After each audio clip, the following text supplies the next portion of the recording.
fascinating. Like, we're watching history here. 67 games under 500.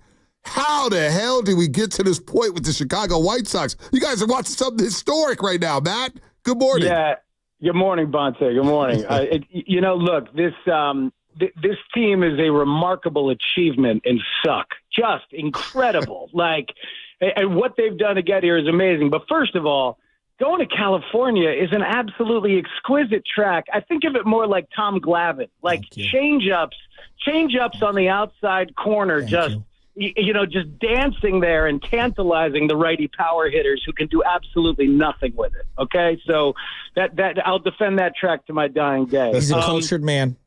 Yeah, listen, the White Sox decided to go backwards, as is often the decision in baseball, but they've done it at a terrible time when the draft rules have now changed, and they're not going to even get a pick higher than number 10 next year, which is hilarious. Oh, boy. So, I mean, the level of dysfunction from the very top to the absolute bottom in this organization is unlike anything I've ever seen. They're trying to change it systemically by hiring the guy who's been in charge of the farm system, which has sucked for a long, long time. So Chris Getz is somebody who was brought from within, and they should have gone outside. Then they brought in some decent people. I like Brian Bannister for the pitching infrastructure.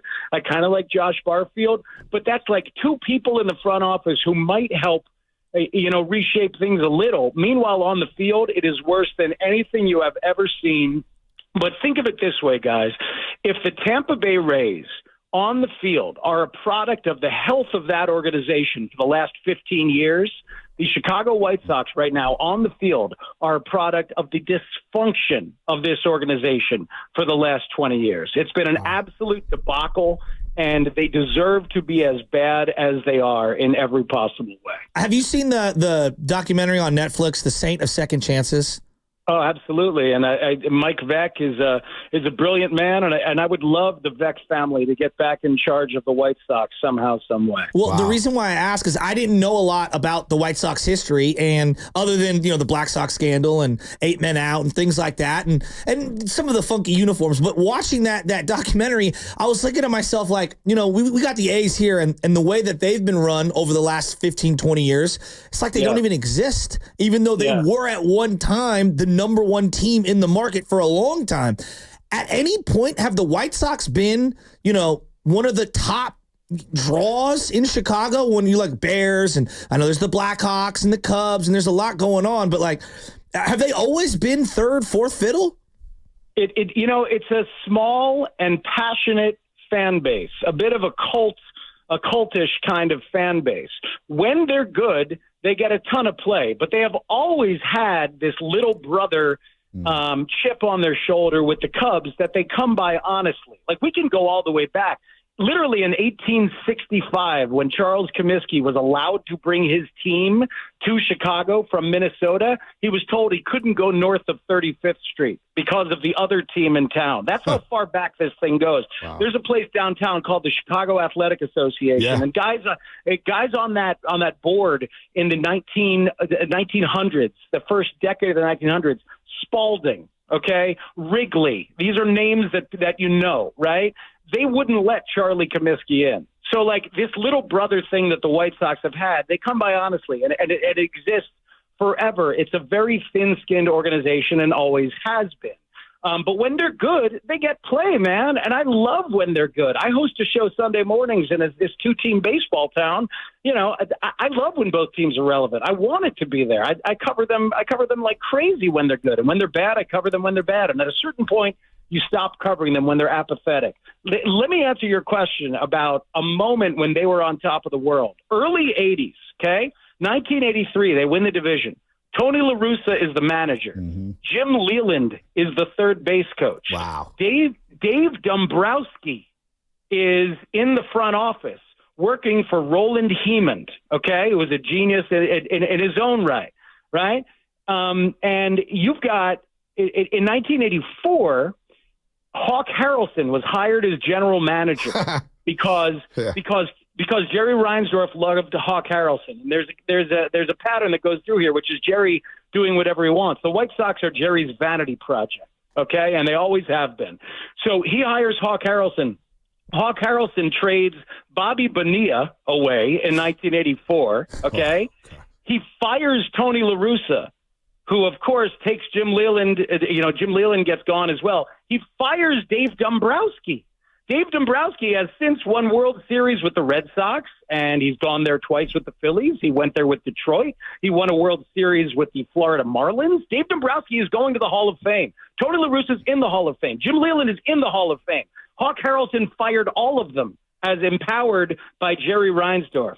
So look, when Jerry brings back Tony La Russa in 2022, trying to right a wrong of what he did in 1984, it was a horrible decision based out of vanity again. It's like, and Jerry is a good owner in some ways. The people who work for him love him because he's incredibly loyal, but he is loyal to a fault, and he is strident and fiscally efficient to a fault in a way that has never let the White Sox get over the hump. It's a really sad thing, and somebody's going to write an unbelievable obituary of Jerry Reinsdorf, and maybe it ought to be me. Wow, it should be you. Matt Spiegel on absolute fire here on the Morning Roast, breaking down the White Sox as they're in town, taking down the Giants, and the Giants won the first 2 games of the series, and we can't even celebrate it. We're like, the White Sox so bad. What the hell are we celebrating out here? But you brought up Hawk Harrelson, and of course, Matt Spiegel is 670 score in Chicago. You're not talking about Hawk Harrelson, the play-by-play announcer, right? Put it on the board. Yeah, yes. That guy was the GM? Dude, that guy who was a really good ball player. He played for Charlie Finley in the Oakland A's. Wow. And then he went to Boston and played for the Red Sox with Yaz and that team, I think in '68. But yeah, Hawk ended up working for the White Sox. He went from the play-by-play booth to the general manager's office and was terrible as a GM and did everything I told you about, and then went back to play-by-play and became a legend doing play-by-play. Unbelievable. That is unbelievable. I remember, so I was telling Shasky because my fiance used to live in Chicago, and there was a couple times, the first 3 times I went out there, was nothing but the White Sox in town because I wanted to go to Grizzlies. So finally I was like, I want to go to Comiskey. Let's go to a White Sox game. It was a White Sox Royal game. Yeah. And it felt like I wasn't even in Chicago at Comiskey Park. It feels like the yard is sterile. So is that another Jerry Reinsdorf creation? Because it feels like you guys are so far away from Chicago, it's not even funny. It was so sterile. There's nothing around there. It's like, damn. Well, it's a whole nother chapter because, it's always been old Comiskey was right there, and they ended up building this new Comiskey, which is now guaranteed rate, right across the street. But he got a sweetheart of a deal from the state. And there was all kinds of political drama around that. They could have built and should have built 20 blocks closer to downtown in what is now the South Loop, where I'm talking to you from. I live in the South Loop. Yeah. I'm basically across the street from Soldier Field. Wow. There was nothing here. There was nothing here in 93. And they would have had a businessman special, the easy, like a quick bus ride or a quick bike ride from downtown to go to the ballpark. And instead he took the sweetheart deal and stayed in that neighborhood, again, out of some mix of loyalty and fiscal efficiency. But it's been a disaster. And that stadium, it doesn't even face downtown with the skyscrapers over the outfield fence because we wanted home plate to be as close to home plate in the other ballpark they had across the street. So he missed a chance to have the skyline in the background. Wow. Like they've screwed things up at every turn. But they got a World Series in 2005. But even the methodology they used to get that Kenny Williams did was not about a holistic health of an organization. It was about, let me buy and let me try to do it on the cheap and let me find a way to add at the deadline, which Kenny did every single year until they realized that didn't work and they failed. And we got so many ties to the White Sox, like in the Bay Area. Kenny Williams, Kyle Williams with the Niners. We were discussing him earlier today. We were talking about Aaron Rowan and Juan Uribe and AJ Przinsky, all these guys from that World Series team. I couldn't stand AJ Przinsky, but that's not why I'm asking you. How much are people like making fun content out of the team being this historically bad? Because it's not even a joke. Like, there is a story there. At least the A's, like when the A's bottom out, every couple of years, like, wow, you look up, they got talent. I'm watching the White Sox, and I'm like, I don't know how much talent they have on this team, if any at all. You know, it's the fun content at the, about their awfulness. It's kind of been exhausted, frankly, because it's gone on for so long, because they were so bad And then they did the rebuild, and then they fell apart with Tony there. And Tony used to sound like Johnny Cash. We had a very funny bit where we would play Hurt by Johnny Cash in the background as Tony talked, and people would love it. So we had fun with that, but it ended up being so damn sad. You know what I mean? And then there's been so many things. Hell, this year, they've had a great concession stand there where they made a campfire milkshake. It's like a s'mores milkshake. And then we had a campaign for the campfire milkshake to represent the White Sox at the All-Star game. We thought that would be the best and most fitting thing to represent them. I think Garrett Crochet had a nice first half, and he did it instead.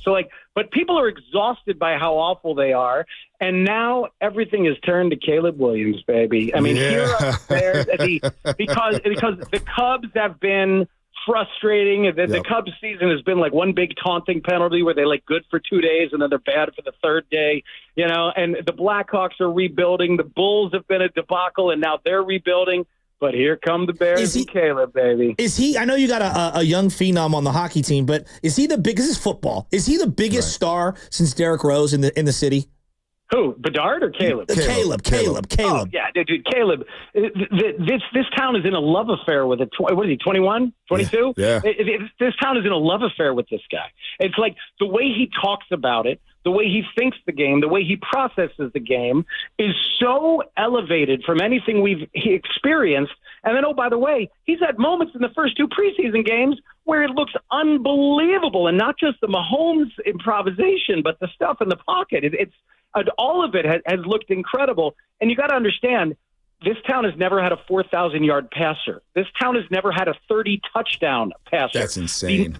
The number one quarterback by quarterback rating with a minimum of 20 starts in the history of the Bears is Mitch Trubisky. No. That's number one. A quarterback rating of 87. Look it up, man. Wow. It's like it's outrageous. So, yeah, the town is going crazy for him. And, oh, by the way, the team is real good. And we've got Hard Knocks feeding right into it. It's outrageous. I'm taking the win total. It's 8.5. Maybe it skyrocketed already. But I love the defense. I love the weapons with Caleb. I got the Bears winning at least 9 games as well. Division. It is a tough division. But that defense, man, you guys got a defense out there in Chicago. They played very well down the stretch last season. So, Matt, thanks for the time, man. I'm sorry about the White Sox, man. That's got to be brutal. You're on fire there. We'll do it again soon. Yeah, let's when the talk Bears soon. play the Niners. They're coming out here to the West Coast later on this season. Should be fun.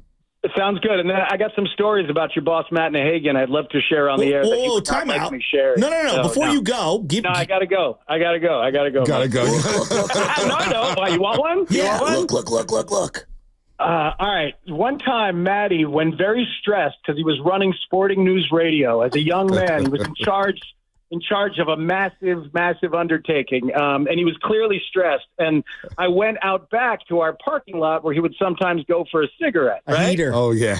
Yeah, he was having a heater, but he also had a dip in his mouth. I don't know whether it was Skoll or Copenhagen, and he had a beer in his hand. So that's getting it done. Dude was having a cigarette with a beer and a dip, and I was like, man, you are going every direction you could possibly go right now. Respect. Hey, Matt Spiegel, nothing has changed.